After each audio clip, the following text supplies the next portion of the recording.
Generals called it too dangerous to use. Pilots called it salvation.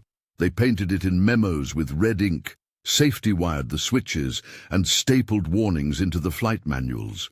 Yet in the crackling dawn over New Guinea, a copper wire broke with a single decisive snap, and a 7-ton fighter that had been treated like a slow, unlucky battering ram suddenly lunged like a sprinter, its airspeed needle running hard toward 500 mapped. This was the banned mod that changed how the P-47 fought, and the man who pulled that wire was Colonel Neil Kirby. The cockpit is a small, sweating world. Heat bleeds up from the engine, cowling into the plexiglass dome. The stick is warm under his gloves, the throttle quadrant a familiar, oily friend. Every instrument is a little drama. The tachometer tapping out revolutions, the manifold pressure gauge like the heartbeat of the engine, the oil temperature inching up as the climb continues. Outside, the sky is a bright, explosive blue. Below, the jungle is a quilt of shadow and river. Enemy aircraft could be anywhere. Wires hum with radio static, a wingman reports contact, and somewhere to the north, a flight of nimble Japanese fighters cuts like knives through the air. Kirby's P-47 is a brute of a machine, a Republic Aviation design built around a massive Pratt & Whitney R2800 radial engine and a rugged airframe. It was heavy, armor and self-sealing tanks, a pilot's protection thought in steel and plywood, and it carried guns, ammo and the fuel for long-range missions. In the hand of a pilot, it was a sledgehammer. Against a Japanese Zero, the comparison was stark.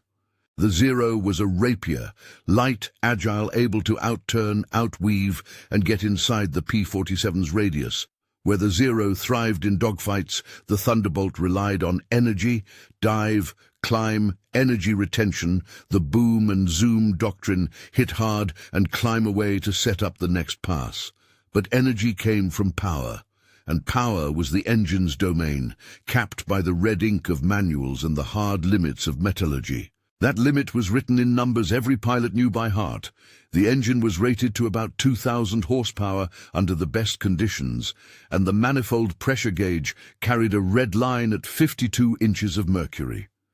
Push beyond that, the literature warned, and you invited detonation, spontaneous burning in the cylinders that could punch holes in pistons, vaporize valves, and leave you gliding home on badly wounded power plants. Do not exceed, the checklist read. Safety wires secured the switches that would enable emergency power. Ground crews would twist copper across studs like a living seam, a small metal juror saying no. It was not only about metal and heat, it was about discipline. In the air war, discipline saved lives, and high command treated those warnings like scripture. Yet engineers at the factory were not theologians. They were practical men with slide rules and grease under their fingernails, looking for answers born of necessity.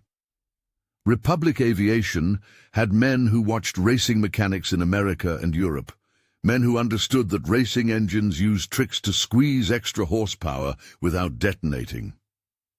One such trick came from the track. Inject a mix of water and methanol into the intake. The water, evaporating under compression, chilled the air-fuel charge entering the cylinders. Cooler charge meant denser air and less tendency for hotspots to ignite the fuel prematurely. Methanol and alcohol acted as both a fuel and an antifreeze, kept the mixture from freezing at altitude, and added octane value.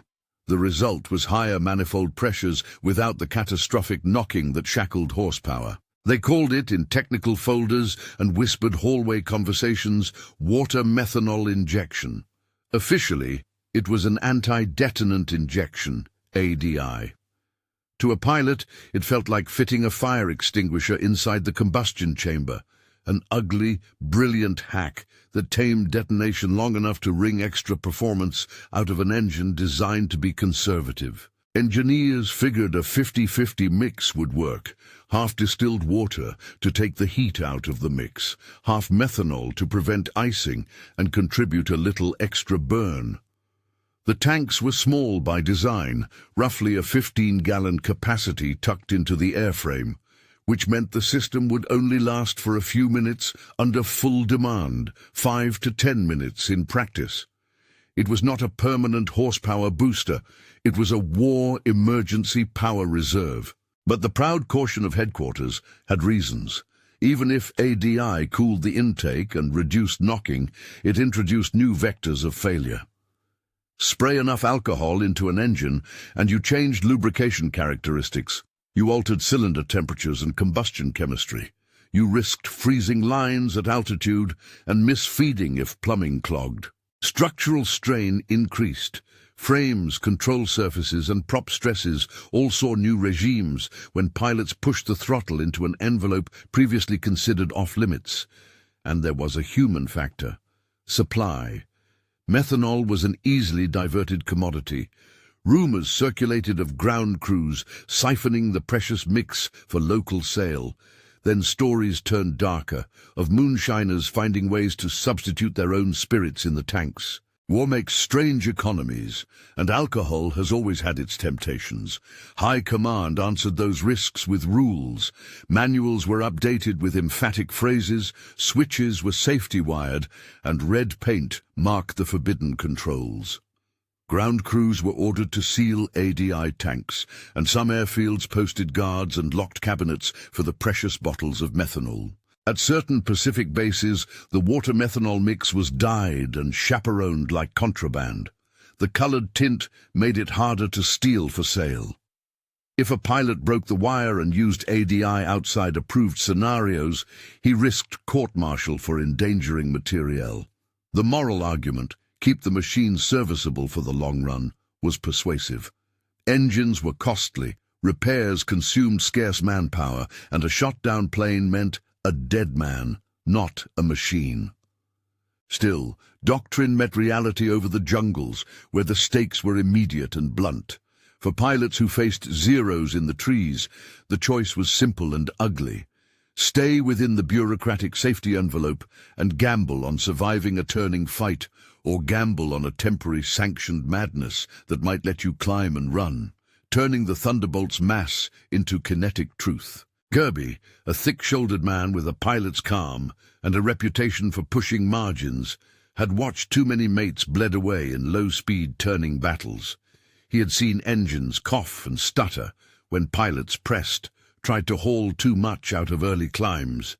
He understood the numbers on his manifold like a priest knows scripture, but one morning, as dawn burned off the airstrip and he filed his flight plan for a patrol, a different calculus took shape in his head. Before that morning, he had been involved in discussions with Republic engineers, men who'd shown him test reports, cylinders that had been inspected after ADI runs and found surprisingly little erosion when used sparingly and correctly.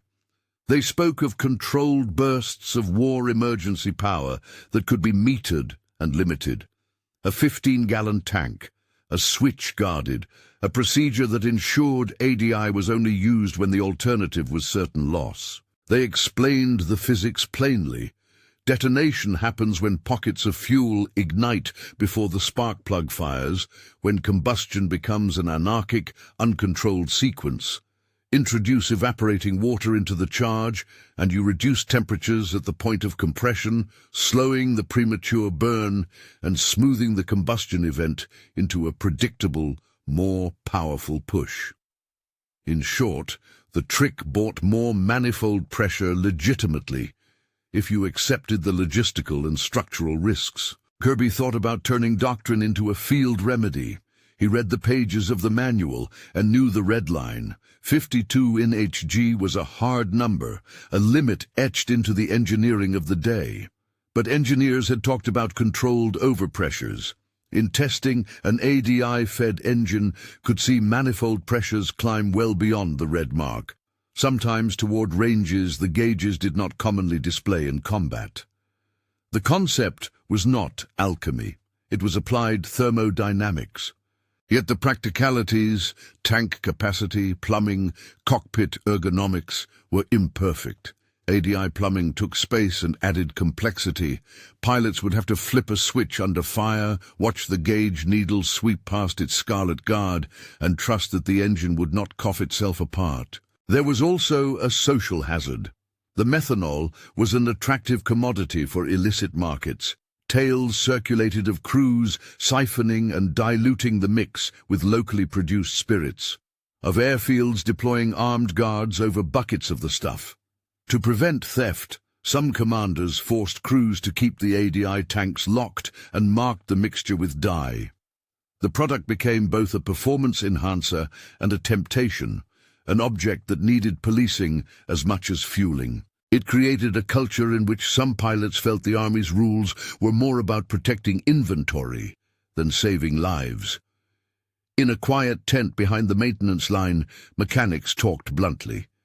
They described keeping a pistol in the toolbox to protect the precious jugs, and one grinning grease monkey told a story that became a small legend. A sergeant caught a hand reaching for a can of the mix and found an unexpected bundle of local moonshine instead of purified methanol. The sergeant stomped a can and sent the distiller away with a bruise and a lesson. The mixture was expensive, finicky, and in a theater of war, it was a resource that could be misused as easily as misapplied. That made it all the more likely that a pilot who found himself facing a horde of enemy fighters would not think of ledger and policy when survival presented a single narrow path. Lieutenant Dunham learned that calculus the hard way. On a patrol, he found himself isolated, his wingman shredded by a surprise attack. A Tony, a Kawasaki Kai-61, a compact, hard-hitting Tony by Allied nicknaming, came for him, and they met in a closing burst. Engines roared, prop wash tore at the aluminum skin. At first the encounter was all motion. Dunham tried to turn his Thunderbolt into a smaller target, but the Tony, lighter and more nimble in the low-altitude tangle, slipped inside his turn. His guns spat and missed by inches. In those seconds, Dunham felt the thunder of his own machine's mass as both protection and burden. He remembers the moment as a series of sensory events: the smell of hot oil, the high-pitched whine of an enemy engine, and his own heartbeat counting off in his ears. He had no ADI that day, either empty or denied, so he elected the old way out: dive, accelerate, and try to climb away high, where the Thunderbolt's weight could be turned into potential energy. But too often that option arrived too late. The math of mass versus nimbleness is patient. It punishes hesitation. Dunham's close call hardened Kirby's resolve. He did not want a squadron's fate to hinge on an empty tank or a bureaucrat's dictum. If ADI could be implemented judiciously, it might not be a cheat. It might be the difference between returning to base and not returning at all. The engineers pushed designs into the field: a cockpit switch, a guarded cover, a safety-wired lever that only a deliberate act could defeat.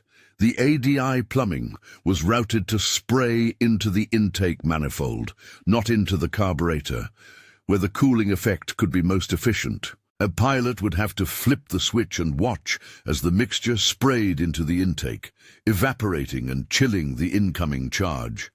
The manifold pressure would climb, the engine would find another gear. But the instructions were clear. Use only in war emergency. Use without authority, and you risked more than machinery. Use it incorrectly, and your engine might detonate anyway. Kirby's line of thought reached a point where the idea of legality faded in the face of tactical necessity. His men, his pilots, were not numbers on a ledger. They were flesh, family letters, mothers and wives waiting for telegrams. Doctrine, while important, was a set of rules built for peacetime reasoning applied to wartime violence. The threshold between obedience and improvisation is a razor edged with lives. And in deep battle, the sound of that razor is loudest. On a grey dawn sortie that would become the tale men would tell, that razor cut, Kirby's flight formed up over the river bends, humming with fuel and anticipation. They sighted a formation of enemy fighters threading the low cloud deck, and commands crackled over the radio. The nature of combat is a swift arithmetic: angle, speed, energy. The P-47's advantage was its ability to convert potential energy into devastating dives and to climb back out using raw horsepower. But to do that with authority, to make the airframe and engine perform beyond their comfortable envelope, a temporary suspension of caution was necessary. He looked down at the throttle quadrant, where a small loop of copper held the ADI master switch in place. The wire was deliberate. It had been placed by a conscientious ground crew who believed in rules. The wire glinted copper under the dome light, like a thin, doomed tether.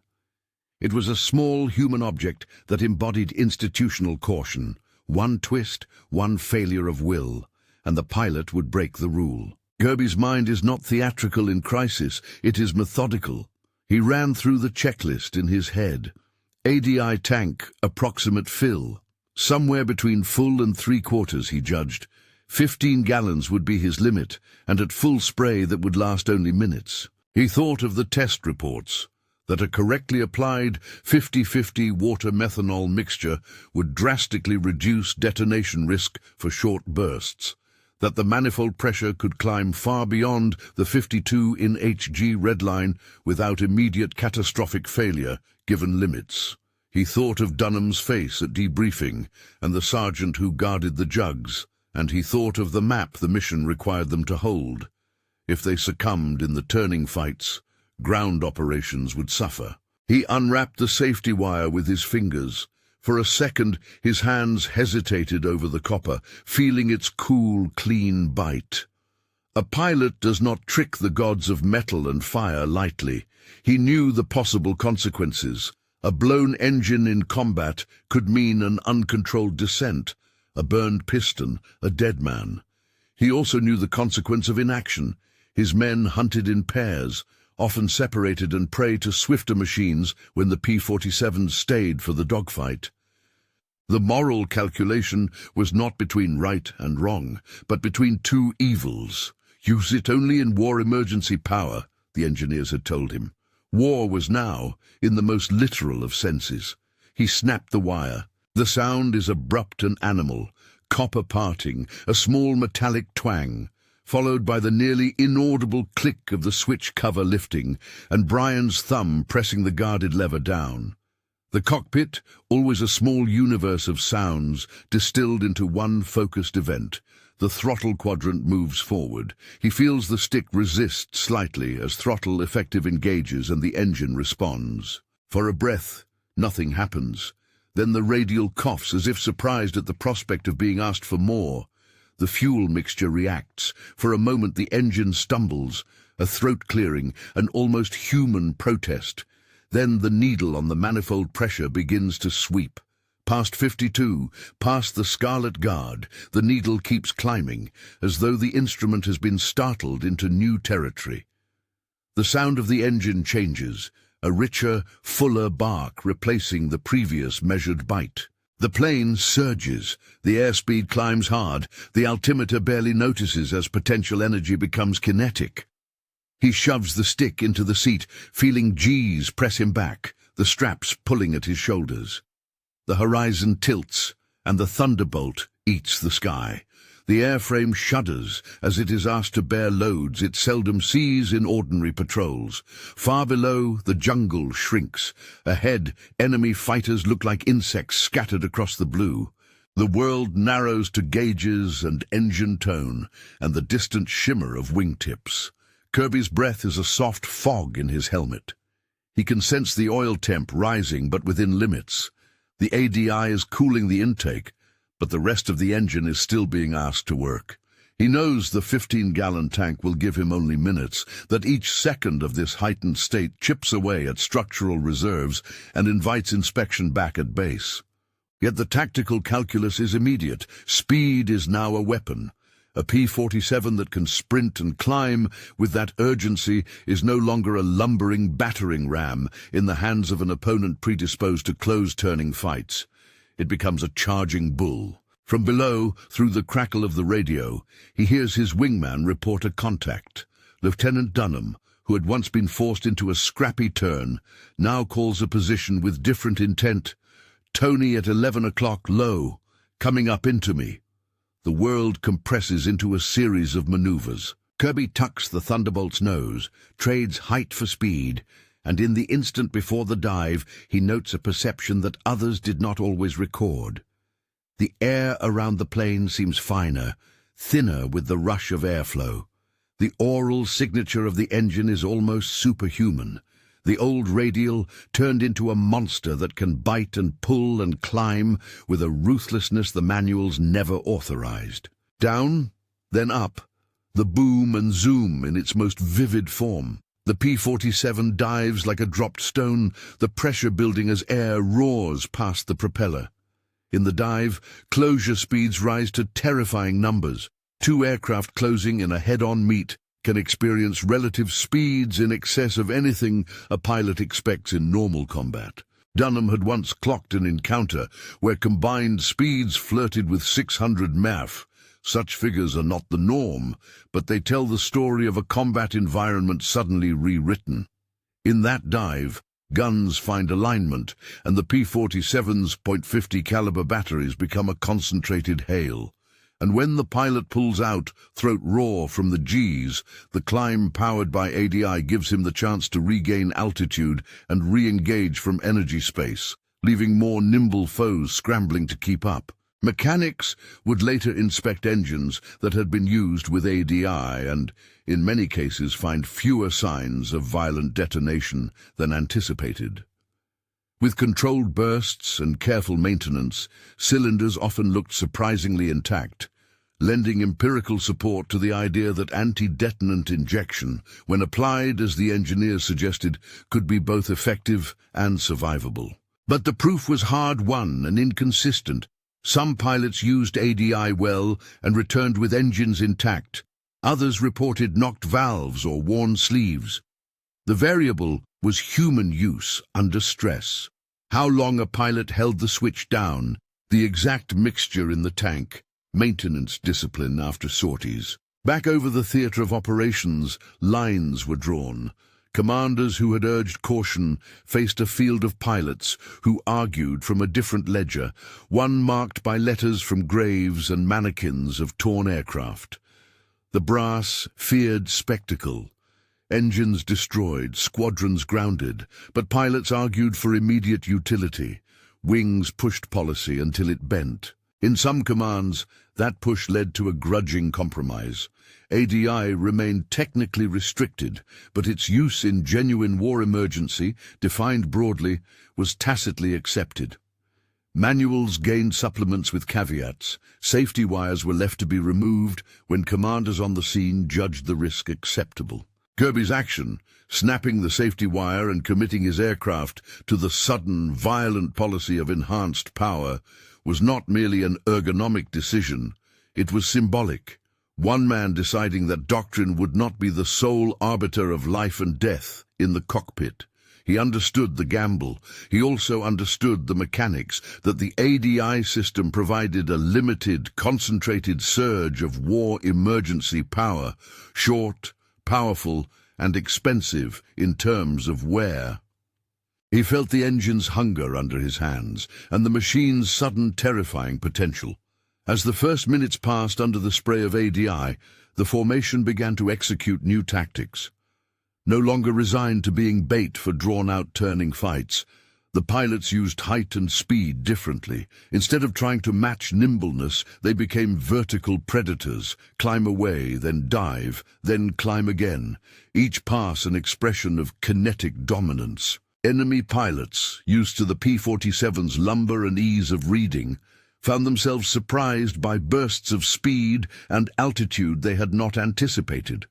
A Japanese pilot who expected a slow, heavy adversary suddenly faced a thunderbolt of metal streaking past at near 500 MPH closure, the type of shock that unspooled plans and left guns insufficiently aimed. And yet the story is not a simple hero's arc. The very thing that made the ADI valuable, its short-term power, also exposed the machine and the pilot to new failures. Pushing manifold pressures well beyond the red line invited stress.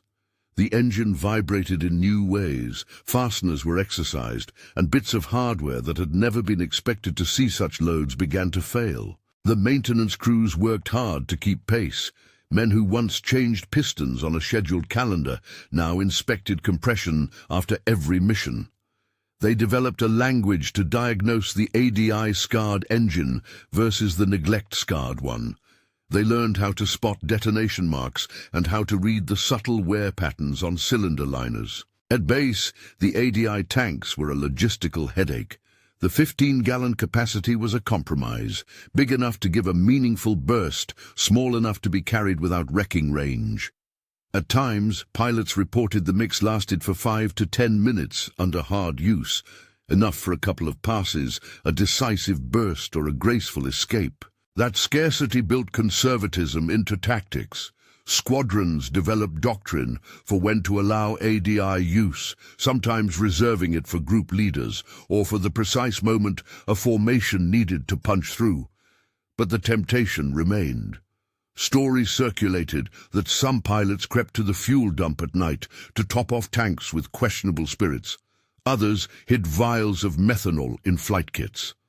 That kind of rumor did as much to force the hand of commanders as any technical proof did.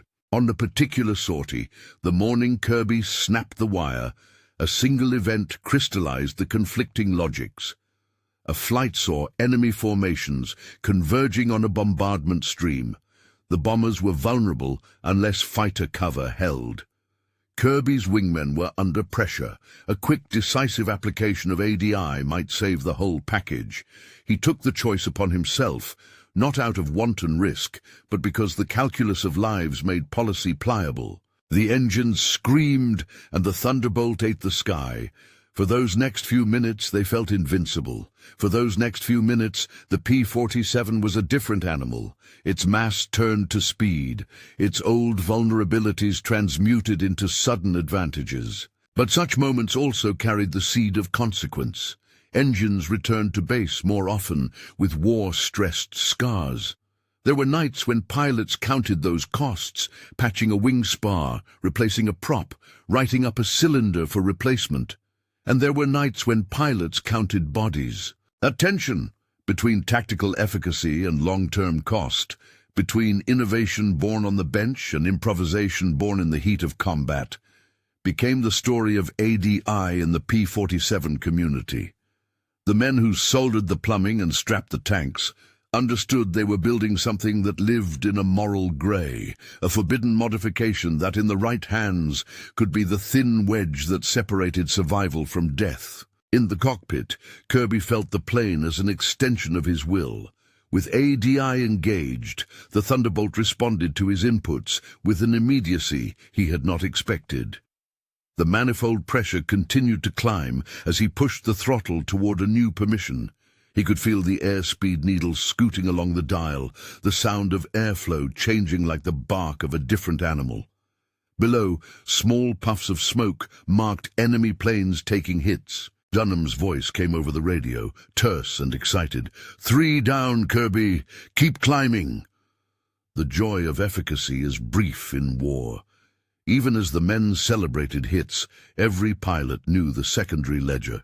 How many hours were now soldered onto the engine's life?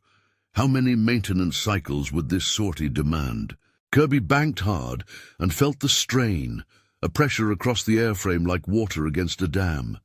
He thought, briefly, of the men who would check his aircraft after landing, their faces, the ritual of maintenance, the unglamorous work that turned combat into a sustainable enterprise.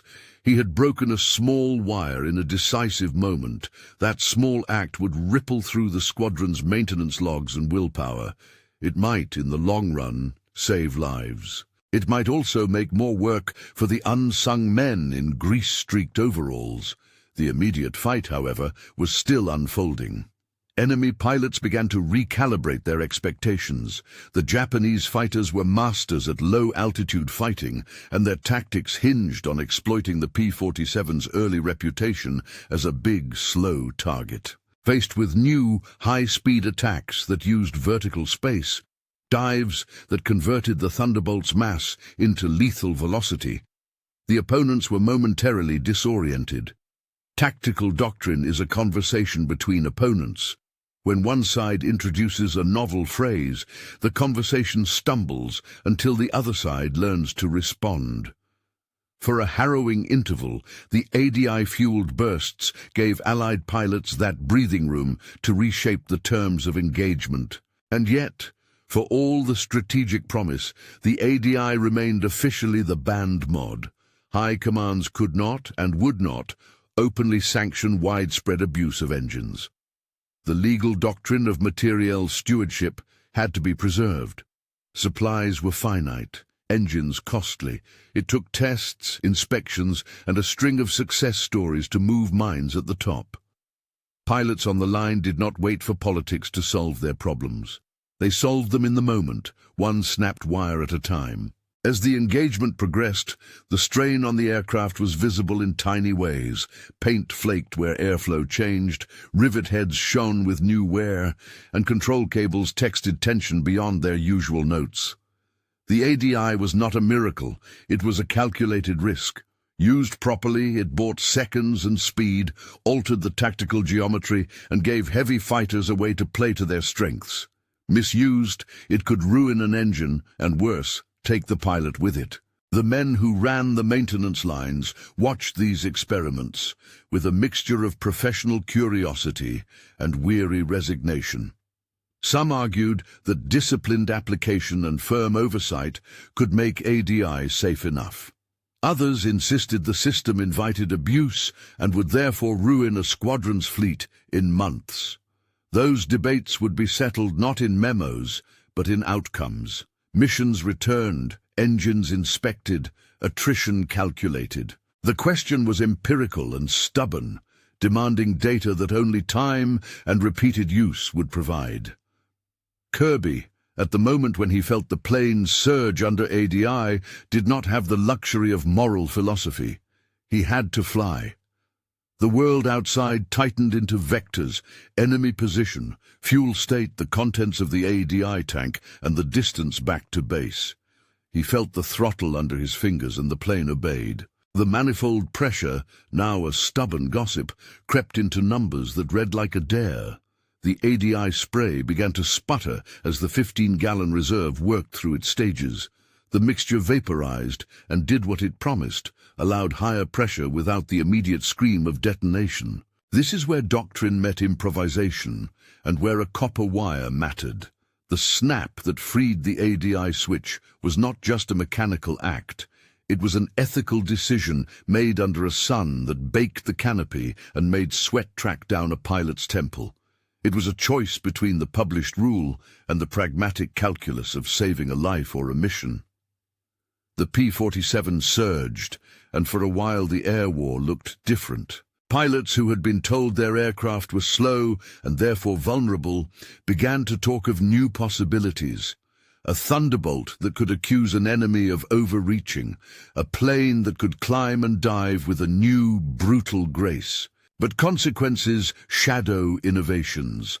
Somewhere on a base in the Solomons, a maintenance chief tightened his jaw as he wrote up another note about a stressed piston.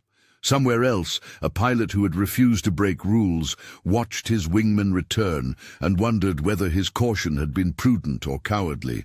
The theater of war is a stew of such questions, and ADI, our banned mod, was a spoon thrown into that heat. The next phase of the encounter was about to begin.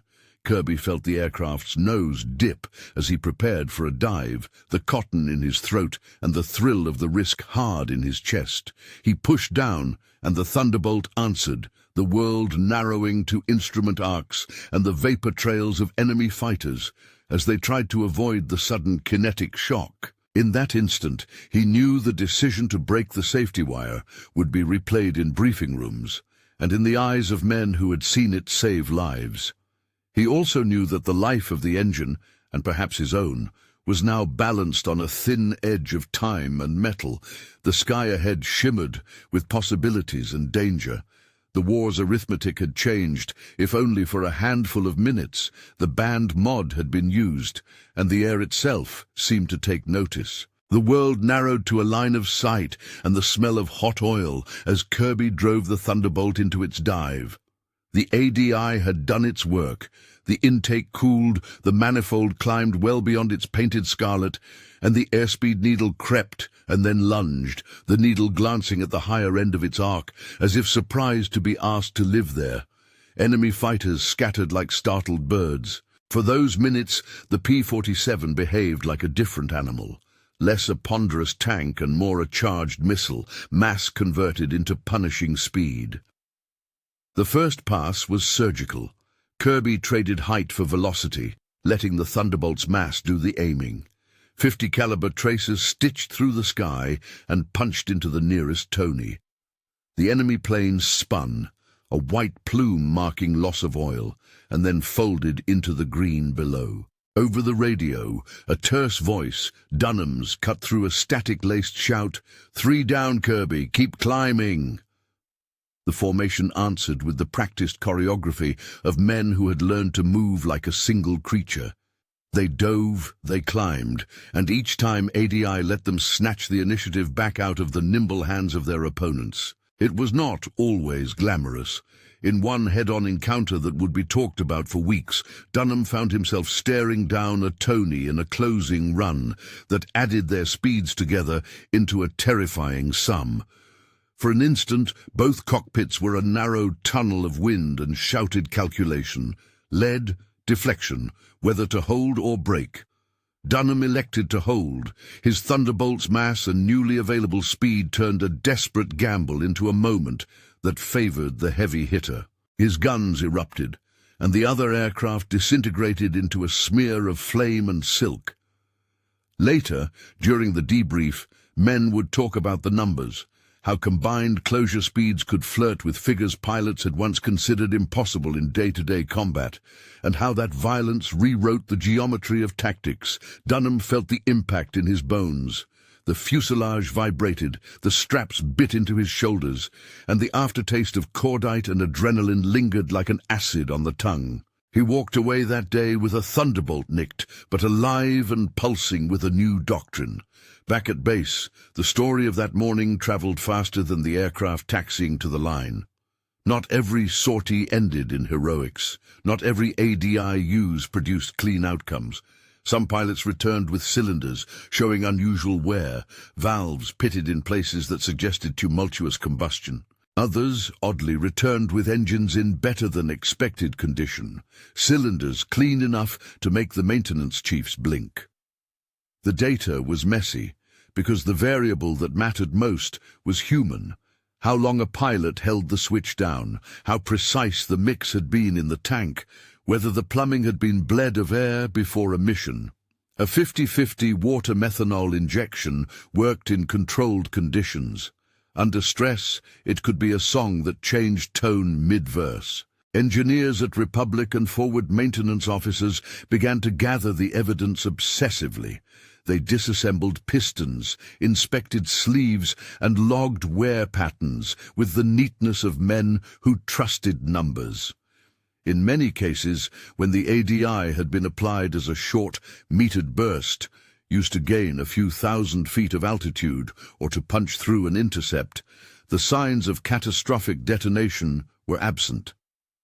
The cooling effect of evaporating water and the octane-like contribution from methanol had indeed reduced the peak temperatures and brutal burn irregularities that punched holes in pistons.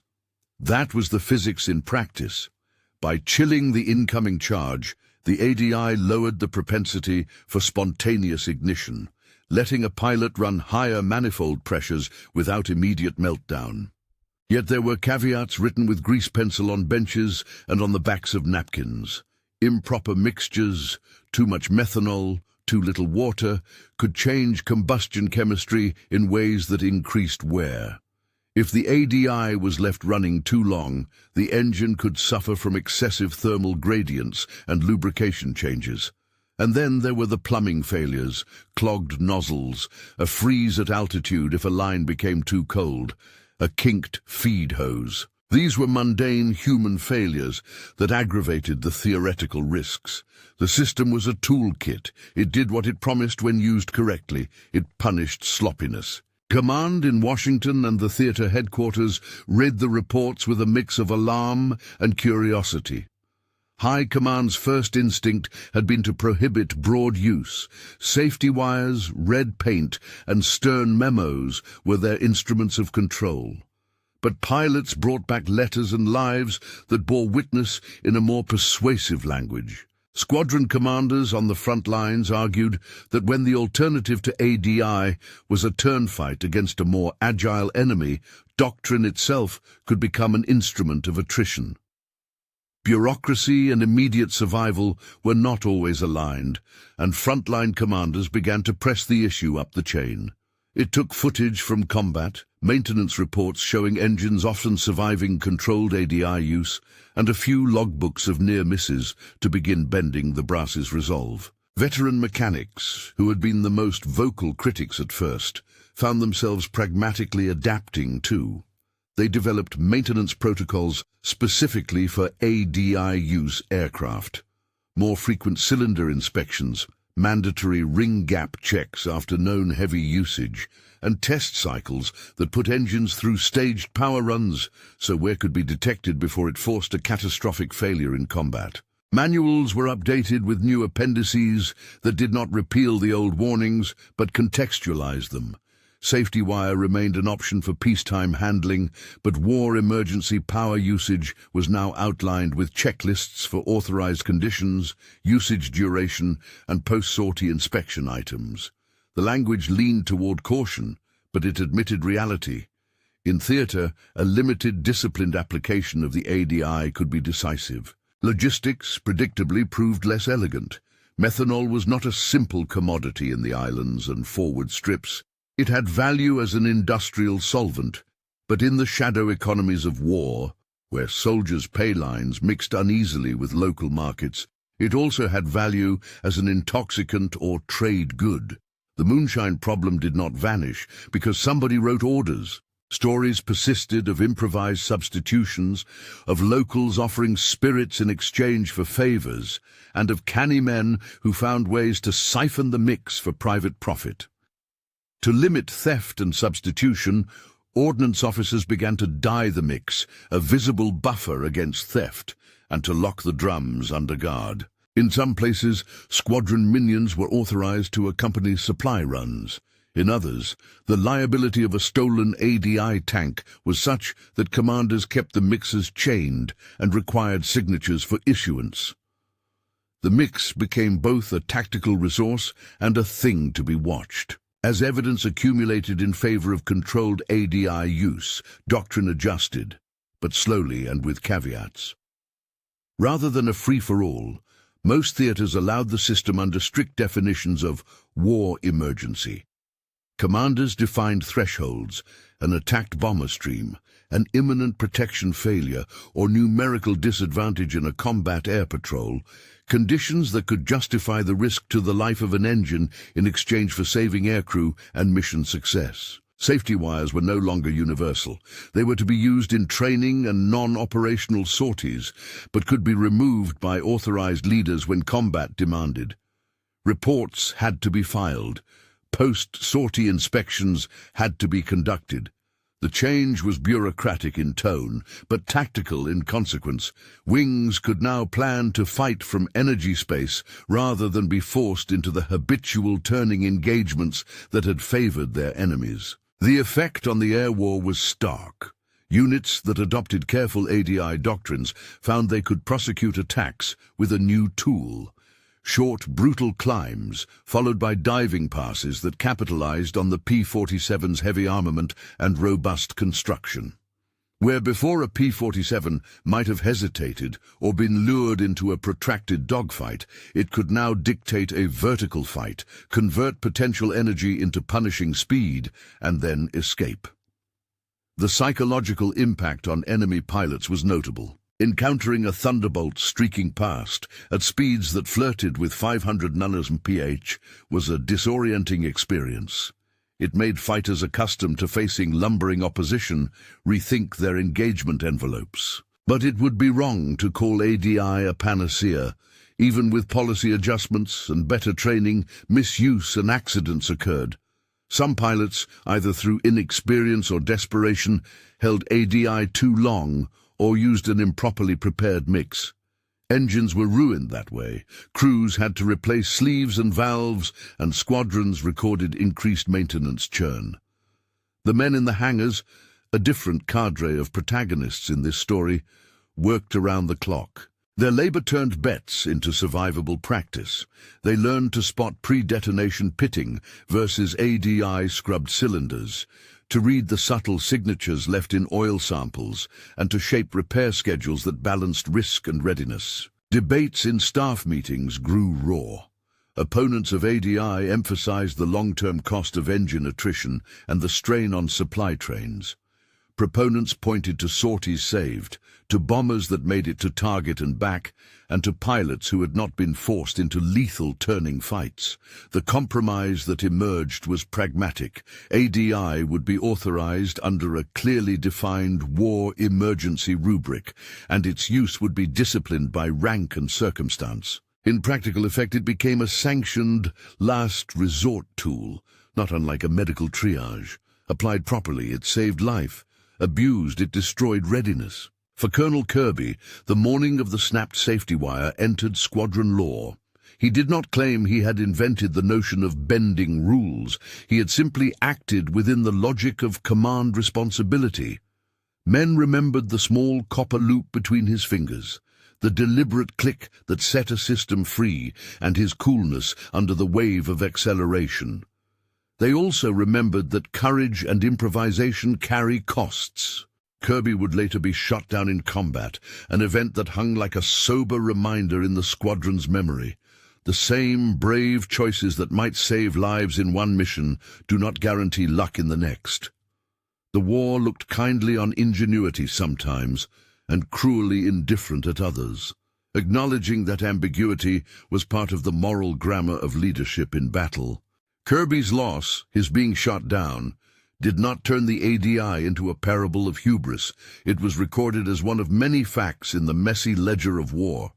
Pilots, machines, and decisions all vulnerable to chance and enemy action. Men in the squadron told stories of his decisiveness and of the concrete advantage ADI had given them, while also accepting that every tool used in combat alters the risks pilots run. That acceptance made the policy conversations raw and human rather than purely doctrinal.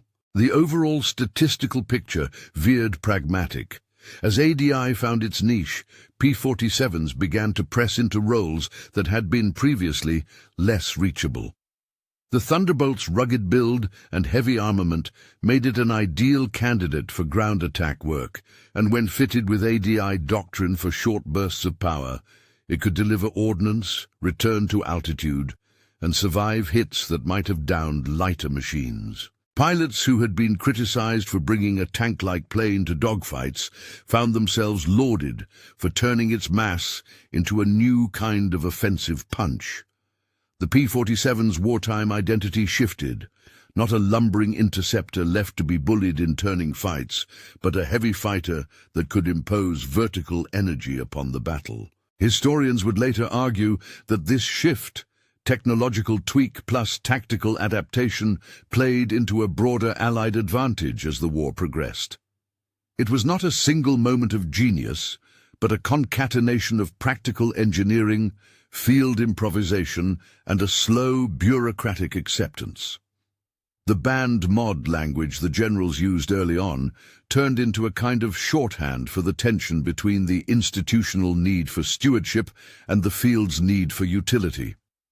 ADI was officially an anti-detonant injection, a water methanol injection system, but pilots called it something else in mess hall jokes and letters home. Salvation, a trick from the races, a short-lived miracle. Language mattered because names shape stories. Call it the banned mod, and the imagination romanticizes the act of rule-breaking. Call it ADI, and the engineers get the credit for thermodynamics and careful testing. Across the Pacific and in the European theater alike, the practice settled into a pattern. ADI tanks, about 15 gallons by design, were filled and signed out. Crews practiced maintenance routines around the system, bleed the lines, check the nozzles, keep the mixture at an approximated 50-50 ratio, and record every authorized use in a log. Pilots trained on pulsed application, short bursts rather than sustained drags, preserving the engine while still reaping the tactical advantage. The balance was precarious, but over months the approach matured into a doctrine that acknowledged risk while harnessing reward. Mechanics learned to look at the engine as a storybook. The pattern of carbon, the sheen of valve heads, the microscopic markings on a piston skirt. From those artifacts they could read whether ADI had been used properly or abused. Discipline, it turned out, was as much about maintenance culture as it was about flight orders. Squadrons that paired clear, rank-based ADI policy with strict post-sortie inspection tended to report better outcomes. Engines that survived repeated war emergency uses, and pilots who could rely on their machines. Where that discipline was absent, attrition rose. The moonshine anecdote persisted throughout the war as a piece of folklore with a practical punchline. The idea of a pilot or mechanic topping off an ADI tank with something assembled in a backyard still made men laugh and wince in equal measure. It was a reminder that frontline logistics are as social as they are technical. Supply chains leak into economies of survival and temptation. Commanders who recognized that human factor put measures in place, coloring mixtures, guarding supplies, and insisting on documentation. Those small administrative moves reduced fraud and preserved performance. By the time the war wound into its later years, the P-47 had accumulated a reputation shaped by brute strength and the practical adoption of technologies like ADI. The aircraft's record showed not only the resilience of its airframe, but also the adaptability of the men who flew and maintained it. ADI was one slice of that story, a piece of engineering that, applied with rigor and judgment, altered tactical possibilities. It was never a miracle cure. It was a calculated augmentation that brought seconds, speed, and sometimes life. The larger lesson is a human one. Innovation in war is rarely a clean arc from discovery to adoption. It is a messy negotiation between engineers, the men on the line, and the bureaucracies that must steward scarce resources. The safety wire in the throttle quadrant was a small symbolic object in that negotiation, visible evidence of an impulse to control and preserve. The decision to break it was equally symbolic, a tacit vote for immediate utility over abstract preservation. Both instincts, stewardship and improvisation, have validity. The ADI story shows how, under pressure, necessity reframes policy, and engineers and pilots together find practical trades between risk and advantage. When the smoke cleared and histories were written, the banned mod became a shorthand for a deeper truth. Rules are made for the many, but on the margins of combat, the calculus is often about the single life you can save. The men who loosened copper loops and engaged forbidden switches did not do so to flout authority. They did it because the math of survival demanded courage and sometimes a willingness to bend doctrine. Their choices carried costs. Engines worn early, maintenance burdens increased, and sometimes fatal consequences when the gamble failed. They also saved lives, repelled attacks on fragile bomber streams, and helped shift the air war's geometry. Colonel Neil Kirby's story, like the P-47's, is textured. He stands in the squadron's memory as the officer who made a hard decision under fire, who read numbers and human faces and chose action. He was later shot down, an incontrovertible reminder that daring is not synonymous with invulnerability. His example, and the ADI debates he helped catalyze, rippled into doctrine and into the way future pilots thought about risk versus readiness. If you look at the Thunderbolt's wartime career after that era of adaptation, you see an aircraft that became synonymous with ruggedness and firepower. The aircraft's proven ability to carry heavy loads, to sustain damage, and to bring crews home made it a mainstay in ground attack roles later in the conflict and in Allied air forces after the war. ADI did not create that reputation single-handedly, but it contributed to the tactical flexibility that helped redefine what the P-47 could do. The machine that had once been written off as too heavy and slow was pressed into diverse roles, and the improvisations at the edge, circuitous as they were, helped create that evolution. In the end, the banned mod phrase is a useful hook precisely because it captures the tension at the heart of wartime innovation, a device outlawed by cautious paperwork, yet embraced by pilots whose lives hung on the immediate choice. Water methanol injection, the anti-detonant injection ADI system, was that device. It lived in the moral grey between rules and necessity.